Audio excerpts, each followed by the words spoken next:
Corona virus ने एक बार फिर से टेंशन बढ़ा दी है। पिछले 24 घंटे में 1805 नए मरीज सामने आए हैं। वहीं दुनिया में पिछले 7 दिनों में 6.57 लाखों से ज्यादा नए मामले सामने आए हैं। 4,338 लोगों ने इस अवधि में दम तोड़ दिया है। भारत में भी कोरोना वायरस के कारण 4 लोगों की मौत हो गई है। खास बात यह है कि इन 4 मौतों में से 3 उत्तर भारत से हैं। भारत में कुल केस 27 मार्च 10,300, 26 मार्च 9,433, 25 मार्च 8,601। कहां कितने केस?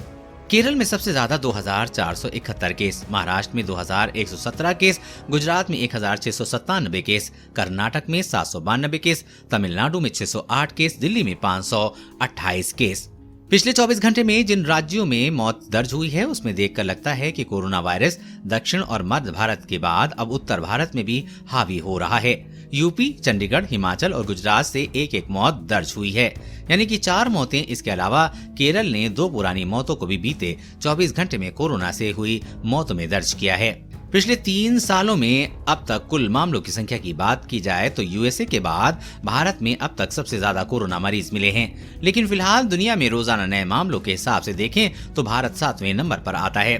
पिछले 24 घंटों के डाटा के हिसाब से पहले नंबर पर रूस 10,940 case, South Korea 9,361 case, Japan 6,324 case, France 6,211 case, Chile 2,446 case, Austria 1,861 case, Bharat 1,805 case.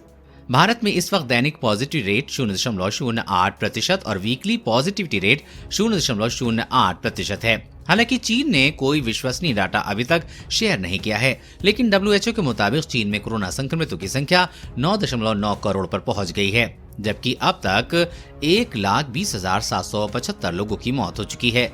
चीन ने पिछले 7 दिन के दौरान 54,449 लोगों में वायरस की सूचना दी है। दुनिया भर में पिछले 7 दिनों में कोरोना के 6.57 लाख से ज्यादा मामले सामने आए हैं।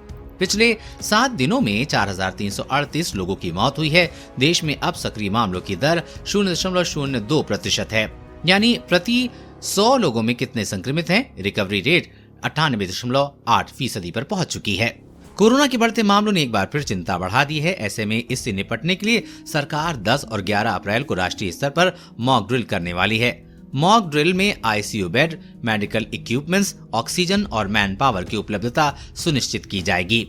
कोरोना वायरस और कोरोना वैक्सीन से जुड़ी हर अपडेट पाने के लिए चैनल को सब्सक्राइब करें।